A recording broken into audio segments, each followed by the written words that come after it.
இன்றே டவுன்லோட் செய்து உங்கள் ஃபேவரட் ஷோக்களை என்ஜாய் பண்ணுங்க. என்னடா இதெல்லாம்? யாரா இப்படி பண்ணுது? அங்க போனா கடை அலங்கோலமா கிடக்குது, எங்க வீட்டுக்கு வந்தா வீடு இப்படி கிடக்குது. என்னடா நடக்குதுங்க? யார் இந்த வேலையை பண்ணுது? வெற்றிக்கு போன் பண்ணலாம்.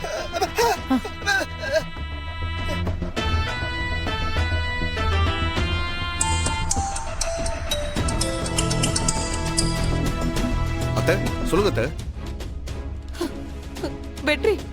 வெற்றி கடை மாதிரியே வீடும் கண்டபடி கலைஞ்சு கிடக்குது.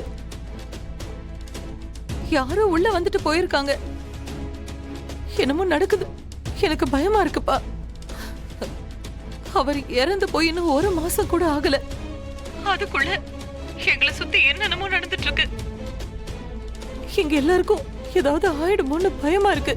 அத்தை இருங்க, நான் இருக்கிற வரைக்கும் உங்க யாருக்கும் எந்த ஆபத்தும் வராது. நான் பாத்துக்கிறேன்.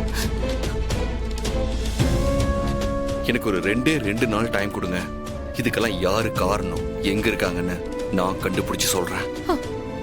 சரிப்பா. அத்தை, நாங்க வரணுமா அத்தை? வேண்டாம்ப்பா, பரவாயில்ல, நாங்க பாத்துக்கிறோம். ஏதாச்சும் பிரச்சனைனா எனக்கு உடனே கால் பண்ணுங்க அத்தை. நான் கிளம்பி வந்துடுறேன். சரி. சரிங்க அத்தை. அத்தை, வெற்றி அண்ணன் கூட இருந்தா கொஞ்சம் தைரியமா இருக்கும். நீங்க வர சொல்லிருக்கலாம்ல அத்தை.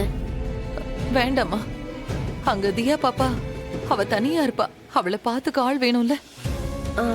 சரி, துளசி என்னைக்காவது கால் பண்ணலாமா? துளசிக்கு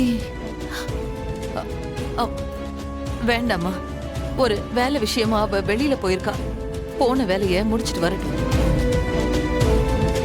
அவ பாவம், போன் பண்ண அவ உடனே கிளம்பி வந்துருவா. வேண்டாம்.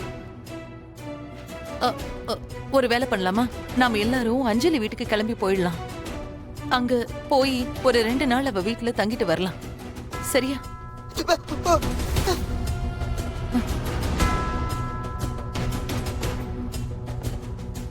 என்னப்பா யோசிக்கிற?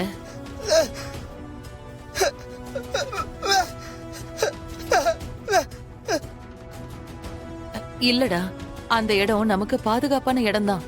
வெற்றி மாப்பிள்ள இதுக்கு காரணம் யாருன்னு கண்டுபிடிக்கிறேன்னு சொல்லியிருக்காரு. அது வரைக்கும் மட்டும் தாண்டா நாம அங்க இருக்கலாம். சரியா?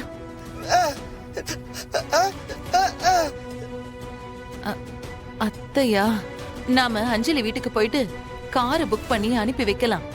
ரேவதி பாட்டியை கூட்டிக்கிட்டு நர்ஸ் கூட வரட்டும். நாம அங்க இருக்கிற வரைக்கும் பாட்டியும் அங்கேயே இருக்கட்டும்.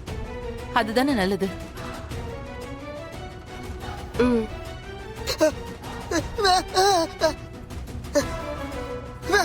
நீ இங்கே இருக்க போறியா? ஏங்க, அதெல்லாம் வேண்டாங்க. எல்லாருமே அத்தை கூடவே இருப்போம்.